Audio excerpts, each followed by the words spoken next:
Yo everyone, Sanjay Uchiha here. What's going on? So welcome back to the channel, and it's that time of the month again where we, talk and discuss and review Boruto Manga.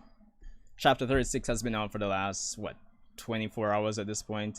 Granted, in my defense, I did say I was going to be, a bit, caught up for this weekend, so, you might get the review late.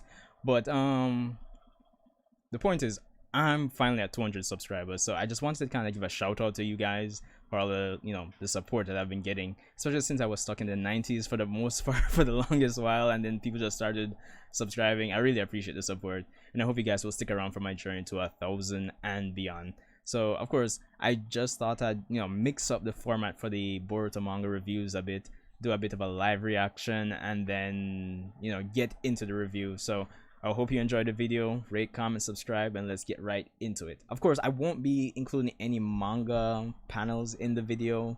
I've seen various YouTubers getting problems in the recent times, so better safe than sorry, for now at least, for now. And the crazy part is that I already started reading the chapter. I'm not finished yet, but I forgot to press record for the live reaction, so I'm like kind of like quarter way through. So I'm just continuing from the page where the karma seal has essentially started expanding on Kawaki's hand. So yeah, here we go. Karma's, what's wrong? Ooh, the frig.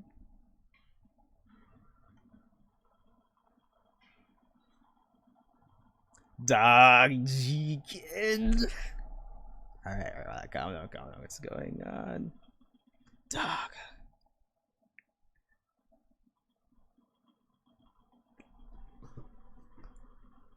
Dog. Jigen just stepped in. Shit. Serious.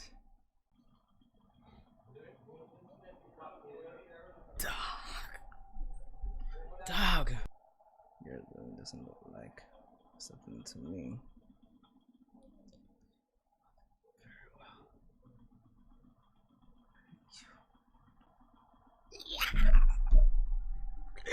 Yo, Naruto versus Jigen. Alright. We can work at this.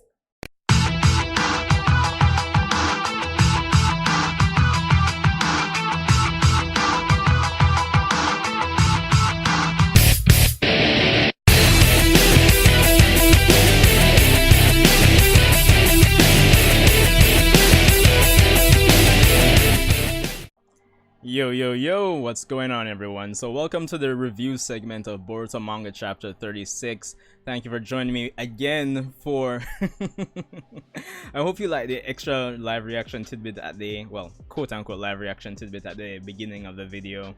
But yeah, welcome to the review segment. Hope everyone's read the chapter at this point. Of course, if you haven't read chapter 36 of the Boruto manga, I would advise you to check it out as soon as possible. Of course, rate, comment, subscribe, and let's get into it. So chapter 36 of the Boruto manga, honestly, like, it's like month after month the Boruto manga has been doing so well. This chapter, it kind of flew by quickly in terms of the pacing, but for what it's worth, it's set up like a whirl of, like chapter 37 when it drops is going to be like, I think it's going to be probably the most anticipated chapter of Boruto to date when it drops, honestly. Now let's get into what actually happened with chapter 36 here, because honestly, different, it hot as per usual. But alright, so chapter 36, we kind of continue off from where chapter 35 left off, with Boruto and Mitsuki jumping through the forest.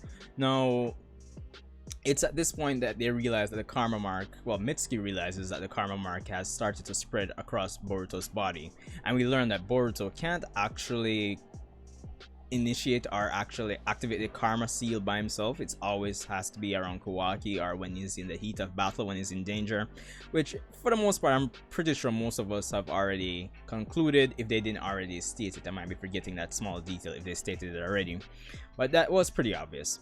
So with that being said, we also have a continuation of the plotline that was started in last month's chapter, with Sarada going to Sakura to investigate the mystery behind the the 100 seals jutsu, the mitotic regeneration jutsu, all the jutsus that are related to the diamond that's in the forehead of Sakura and Tsunade, essentially. And we get that very interesting tidbit.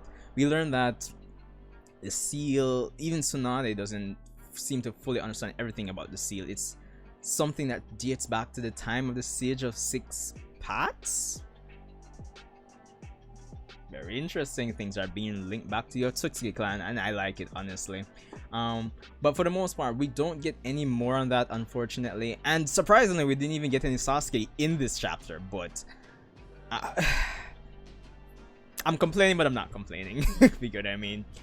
That being said, we continue with a little exchange in the chapter between Shikadai and Inojin, and even though it seemed like it might not have been a very important exchange, this exchange between them where they discuss the circumstances of Kawaki being in Konoha it's actually very powerful, because it draws an even stronger parallel between Kawaki and the character that Naruto used to be at the start of the series.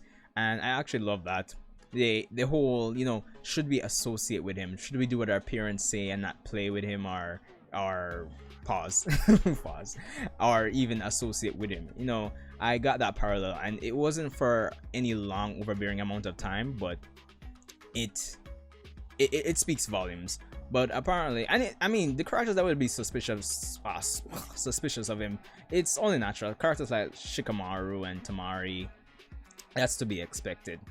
But after all this time, we get to see that Kashin Koji is actually still in the village. I know he was supposed to still be in the village, but quite some time has passed since the fight with Delta, and even Kashin Koji points this out. But it's at the point where Boruto, going back to them, when they decide to come back to the village because they feel something has happened with Kawaki, we see that Kawaki, after searching for the last piece of the vase, his karma seal begins to activate, but it assumes like a different pattern than it usually does. And it's at this point that we get Jigen. As I said, I read some spoilers, so I kinda expected this, but it's still interesting to actually see it on the chapter for itself.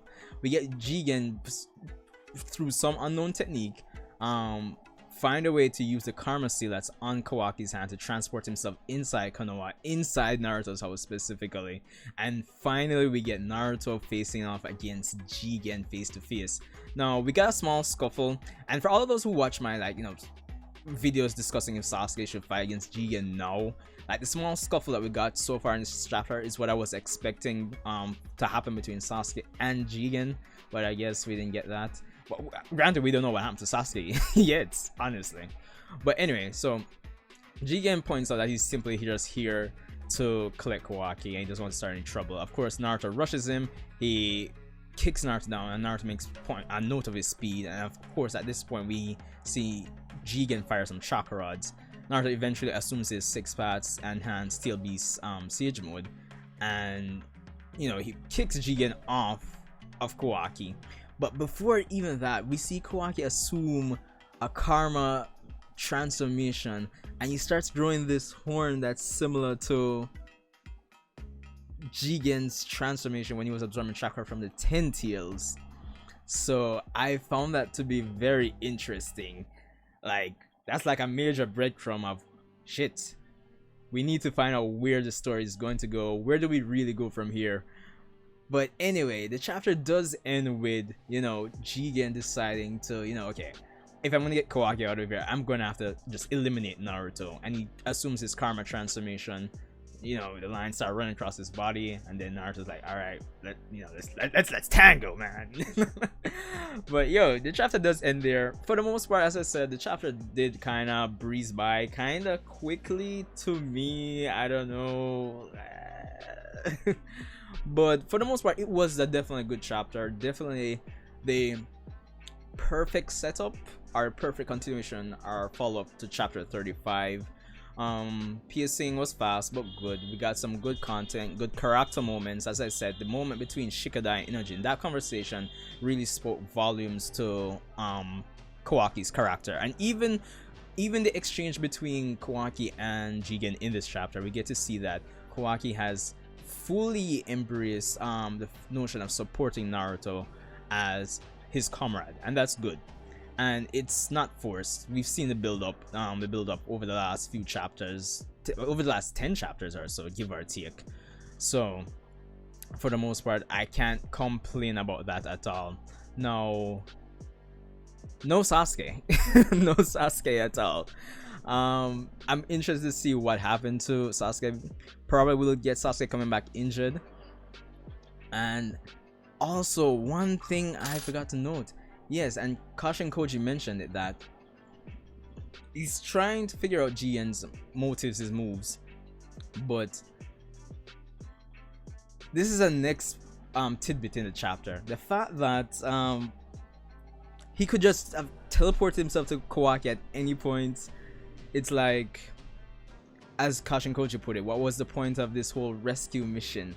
Of course, through that we get to see that Jigen is very conniving, very scheming. He's a smart character, and I mean, he has to be. He's the leader of Kara. But of course, it seems like this was just a means for him to just scrutinize and assess and just analyze to see if Kashin Koji is trustworthy. He knows Kashin Koji is there watching and hasn't reported to him, so it's interesting to see how that, you know, confrontation between them is going to go after this confrontation between Naruto and Jigen. Honestly, there's not much more I can say about this chapter. Well, actually there is, really. Pacing is good, decent character moments. We got some nice breadcrumbs between the fact that the Maitoti regeneration jutsu, the whole seal that Tsunade and Sakura have, is something from the Sage of Six Paths that time, which I'm interested in finding out more on. So there's definitely that to look forward to as well. So I can't complain. It was a pretty good chapter. So I guess next chapter, Naruto versus Jigen. Let's see how this is gonna go. But anyway, rate, comment, subscribe, and of course, thanks again for 200 subs. I really appreciate the support. I'll see you guys in the million discussion videos I'll be doing between this chapter and the release of next chapter. So yeah, see you guys in the next one.